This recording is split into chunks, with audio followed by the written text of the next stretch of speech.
Hello friends, this is my 10th presentation for the team of Corporate Finance and Accounts Functions. Subject is Conducting Risk Assessment in the Corporate Finance and Accounts Function, Part 1. This includes risk assessment at organization level, business process level. And in Part 2, I shall be having a separate presentation which will cover the ERP aspect like configuration tables and master data tables and the documents in the ERP environments. What I plan to include in this presentation are the following. What are the objectives of the risk assessment? What can be the risk in the organization? Which processes and activities can encounter risk in the corporate finance and account functions? Overview of the process and business activities performed by the corporate finance and account function. 5 activities which are common for carrying out risk assessment processes. Risk assessment at the organization level using a template 1, using SOD concept, a quantification model. Risk assessment at the business activity level, which is template 2, using scoring. Risk assessment at business activity level, template 3, where the scoring may not be feasible. Risk assessment at the statutory activity level, template 4. Restricting access rights for business activities as per the risk classification, and activities that can affect business adversely in case in each risk assessment process. What are the objectives of the risk assessment? Now, these are to categorize risks into high, medium, and low risk, to prioritize risk mitigation actions, allocate resources effectively based on the impact and likelihood analysis of the risk occurring, to manage risk, developing risk mitigation strategies, enhancing the compliance culture, including statutory compliances, facilitating the selection of the appropriate insurance policies, providing valuable inputs to financial institutes that lend money and the investors and the shareholders, business associates and customers. What can be at risk in the organization? Safety of the people, customers, vendors, consultants, service providers, channel partners like dealers, distributors, after service providers, agencies, employees and all business associates like FI, banks, advisors, etc. They are their safety. Reputation of the organization, profitability and business performance can also be at risk, like reputation, plant and machinery, equipment, building, IT infrastructure, and all type of other fixed assets, and products, all type of materials and services offered, and designs, R&D, all type of business processes in various functions, information and data, and so on and so forth. These are the types of categories which are subjected to the risks.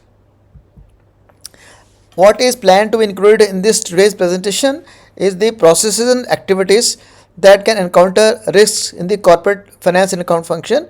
This is organization, corporate process and activities, statutory process and activities, the configuration, etc. I will take in the next presentation.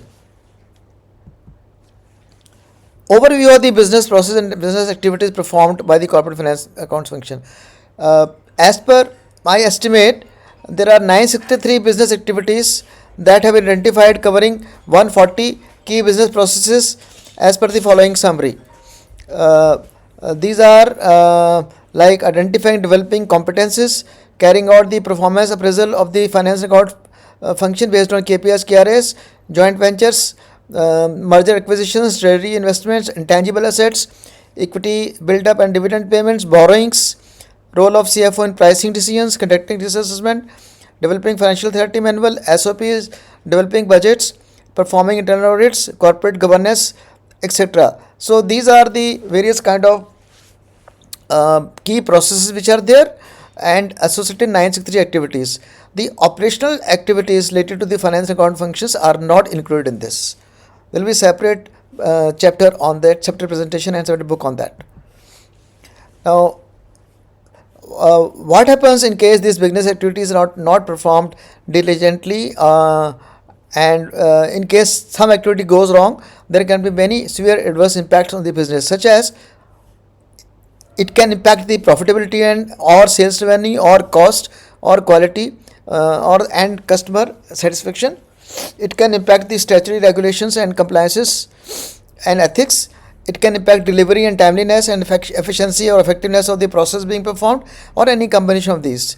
Therefore, risk assessment at the business process activity level is also essential in addition to the external risk which at the organization levels occur. The following slides will provide a scientific approach to carry out the risk assessment in the organizations. There are 5 common activities which I am going to share now. These are for carrying out risk assessment at any of these processes, including organization level, and also for the subsequent configuration table, master data tables, and documents, etc.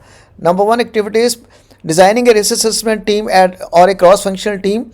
It could comprise of the various heads of sub-function within the finance and accounts. Since we are talking about the corporate finance and accounts, what is proposed is that purchase accounting, professionals from the sub-functions like purchase accounting, sales accounting, treasury, general ledger accounting, forex, taxation, legal and secretarial team as should be the permanent members of this CFT.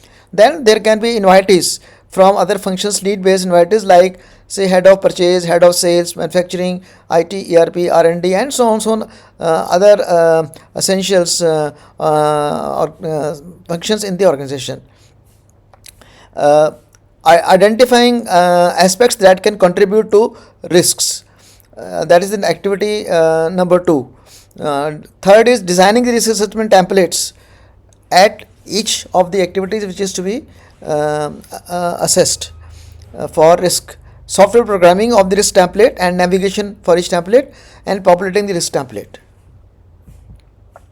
Now I am going to share this template 1, which is for the risk at the organization level, assuming that CFT has worked out and deliberated. Now on this there are 2 columns I have shared. Number 1 is the aspect and number 2 is the description. In the aspect column I have listed 6 broadly 5 activities for key functions, that is corporate finance accounts, starting from serial number 2 to serial number 6. So one is the preparing the risk statement, number 2 is risk analysis, number 3 is the risk level at organization level based on the point 3 above, countermeasures, timeliness and responsibilities, and top management comments. Now let's talk about risk statement. Risk statement are to be developed by the CFO plus CFT as applicable. Now these will include aspects like economy, government policies, business associates, sudden outage of the IT, political factors, social factors, aspects related to the technical infrastructure, aspects related to the competition, customer demands, and so on and so forth. So risk statement need to be prepared vis-a-vis each of these aspects.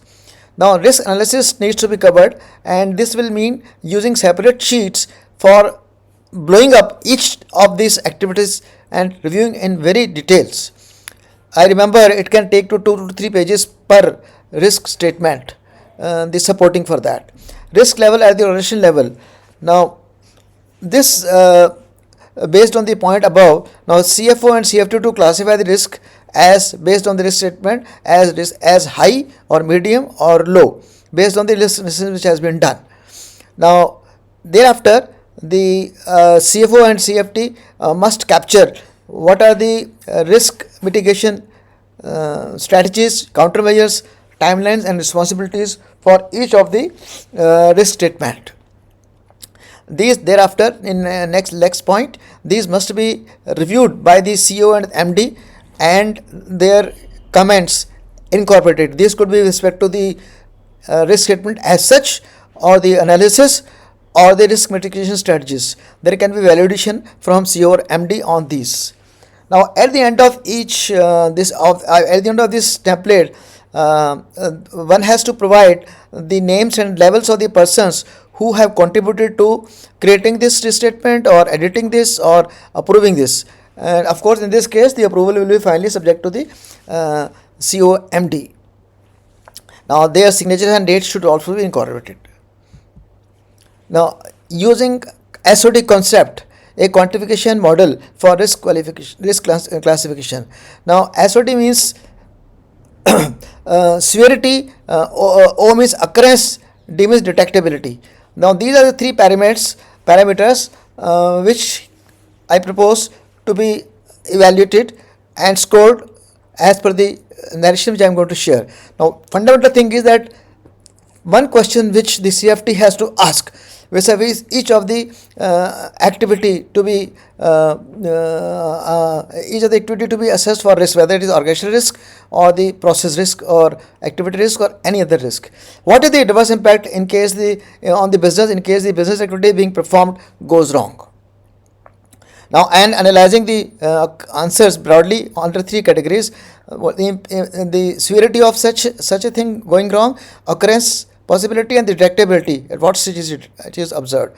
Now, severity parameters, it means that scoring this on a 10-point scale based on the aspects listed below, which is profit. It can have, in case the process go wrong, it can have effect on the profitability, sales revenue or cost, strategic compliance, satisfaction of the customer, vendor, channel partner, corporate governance, quality of the end product or services, financial statement accuracy in terms of LODR clause from the SEBI or SOX Act 2002 in the case of companies listed in USA. Now, here the score 1 represents lowest adverse impact on the business and score 10 represents the highest adverse impact of the business.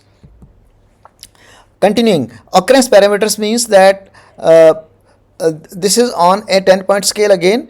Now, there are 10 aspects indicated that what can contribute to the risk, like inadequate skills or resources assigned, improper segregation of duties for initiating, modifying, editing, deleting, or approving these activities, incorrect or incomplete execution of the work or activities, inadequate verification of the work output, incorrect source data or input parameters, weak internal controls, non-robust system, non-implementation of the SOPs, not ensuring the availability of the appropriate authority norms, process logic not configured in the software being used, process complexity, malicious intent, lack of diligence, change management, etc. etc.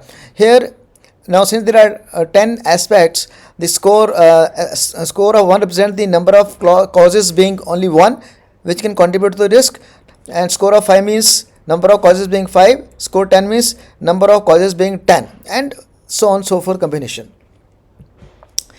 Third one is the detectability concept. At what stage the risk is or wrongness is observed.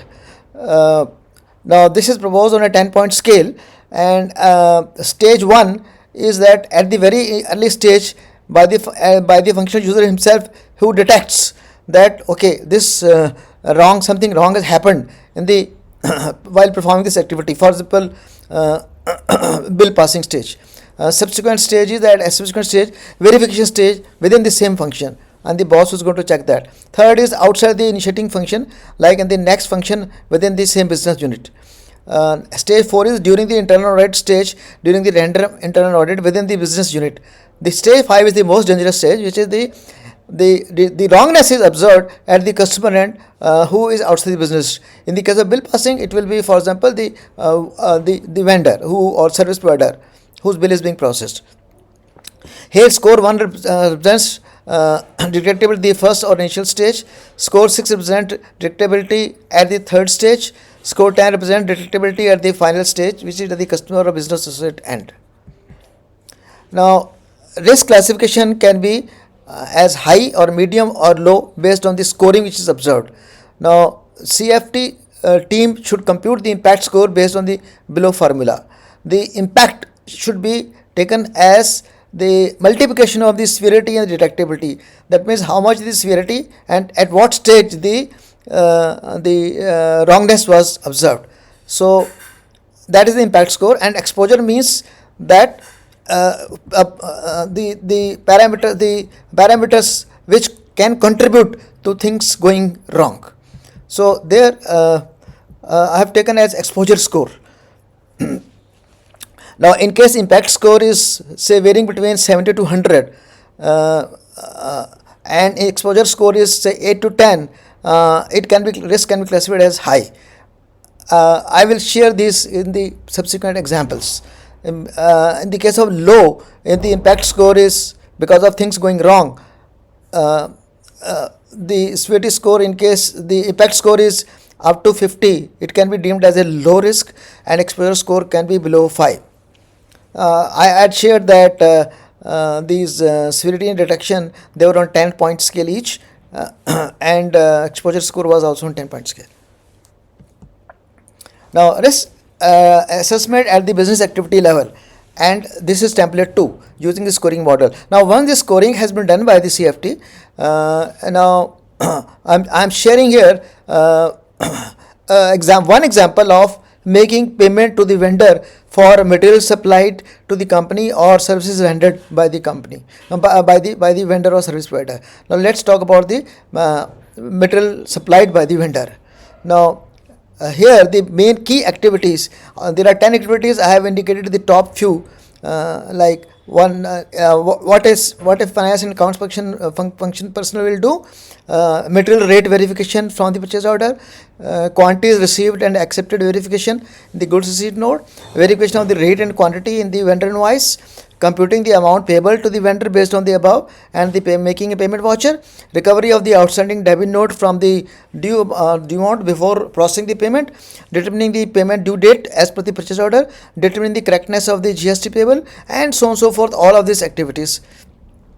Now impact score I have just indicated for the first one, material rate verification. Impact is, I have put 100 out of 100. That means severity into occurrence is 100.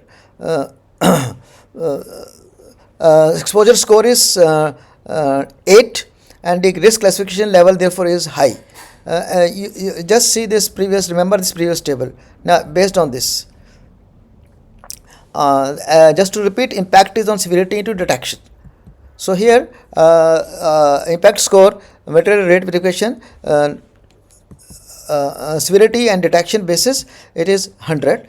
Quantity received and accepted verification, it is 80, and so on and so forth. You can see in this column number 2 where I given the estimated impact on this, and similarly I have given the exposure score out of 10. This is for a typical kind of environments, whether ERP or non-ERP, and of course these scores are only hypothetical and based on my assessment, just to explain how it is to be computed.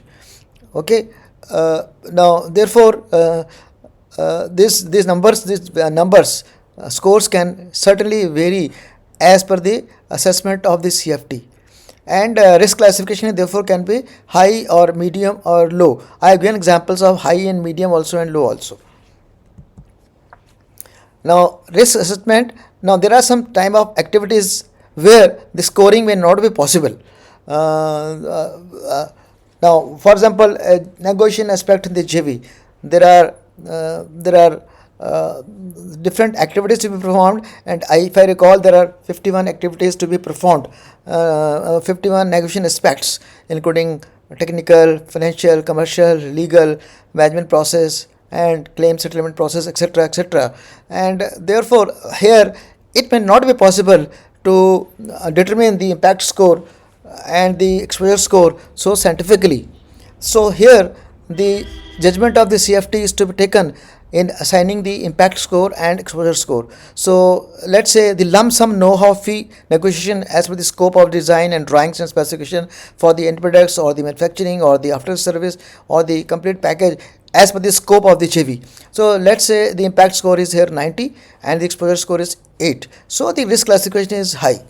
Let's talk about the second activity, which is the pricing formula, or this in case this supply of the in-house produced end products or bottom materials or other things are assembled by the JV, and subsequent to the JV these are to be supplied to the overseas JV.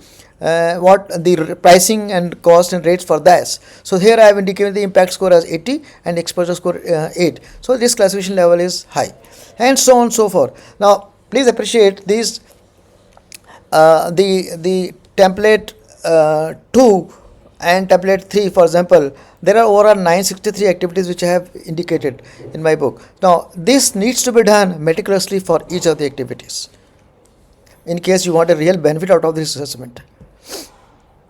Now similarly, statutory activities.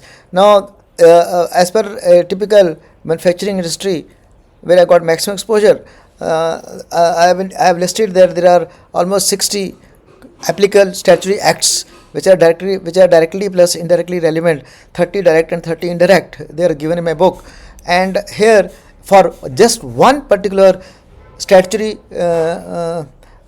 Act, which is the Companies Act 2013, I have listed 6-7 key activities which are statutory activities vis-a-vis this act. Now, for example, meeting of the provisions with respect to the board meetings, shareholder meetings, maintenance of the books of accounts, etc., meeting corporate governance norms, filing of the returns as per the prescribed timelines, ensuring accuracy of the returns, maintaining statutory records, paying fees or charges accurately as per the act, and so on and so forth. There can be many other activities vis-a-vis the applicable statutory act. So here I have given the risk. Here I have assumed the case of activities by plan. I have assumed that risk impact will be very high in something going wrong, and risk exposure I have just put here 9. I have just CFT, CFO, they can change at their discretion depending on the type of the act applicable. So I have assumed that all the statutory activities risk will be high. Now, what is the purpose of doing all this risk assessment?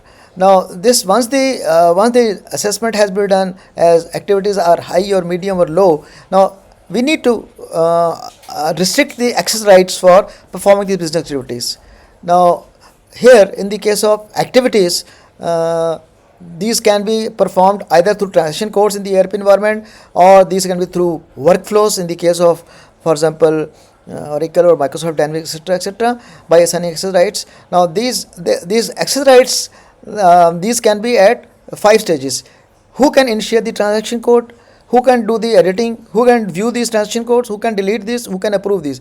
Now, for doing proper risk assessment at the granularity level, one has to also go, in the case of SAP I am talking, the objects which are assigned to each transaction code.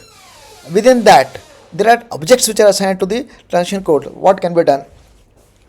So these two things, they need to be observed together, and then the risk assignment needs to be done using a concept of what is called profiles, etc., which will be covered separately in some future presentation. So this must be done by the ERP specialist as per the advice of the CFO with inputs from CFT and periodically reviewed. Now, I have just indicated for few of the activities, although in the case of activities I had talked about 63 activities, and there are thousands and thousands of the transactions which can be there for performing business. Now, for example, I have just given here the very high risk transaction codes, like entering incoming invoice from the vendors for suppliers, making payments, automating the payment process in bulk, posting outgoing payments, clearing vendor account for open for items, and entering financial information for the new material like valuation class, price control, cost of goods sold in the material master, and so on and so forth. So I have given these transaction codes which are there in the public domain also in the SAP. So likewise, CFT and CFO can identify based on this kind of transactions what kind of rights need to be assigned for performing these activities. Right means who can initiate this, who can edit or modify this, who can approve this, who can view this, and who can delete this, etc. So these are very, very important aspects. Now, what can go wrong in case such activities are not performed? Risk assessment is not proper. Let me focus on the risk assessment is not proper. So this can be done. This can be attributed to the causes like inappropriate composition of the levels and position of the team members who will perform this assessment in this 10 templates which are there, including what I have talked about, the configuration tables and master data tables, etc., and documents, etc. Inappropriate software development and workflow. One is the people who will do it, professional who will do it, and inappropriate software development and workflow, inaccurate classification of the risk in these templates, 4 in this case, which can be high or medium or low by team members. Although as per the scoring model, the risk is assessed to be, say, medium, or it is treated as high, or vice versa. Non-periodic and non-timely review of the previously populated risk template to incorporate the changes which may happen in the organization, like it can happen change of the organization, product, sales and service portfolio, changes in the economy, changes in the political, social environments, changing customer demands, changing of the core process or core activity itself because of incorporating the best practices, the regulatory and statutory environments, etc., etc. Now, for future references, for risk assessment template related to the complexity table, master data tables, and documents, I will be giving a next presentation where I will cover those in details. There is a book which has just been published. My second book. This is profitability and ethics, the essential ingredients for business success. So I have given a link here for in case you wish to buy that. You can also refer to several blogs which are there on my website related to the corporate finance and accounts functions. Under the blogs category, all industries, there are 3 categories of blogs which you have there. Please go through all industries blog categories. I've given the website reference. You can also refer to some of the article of interest to you in the Facebook and LinkedIn reference given. I hope you like it. Thank you very much.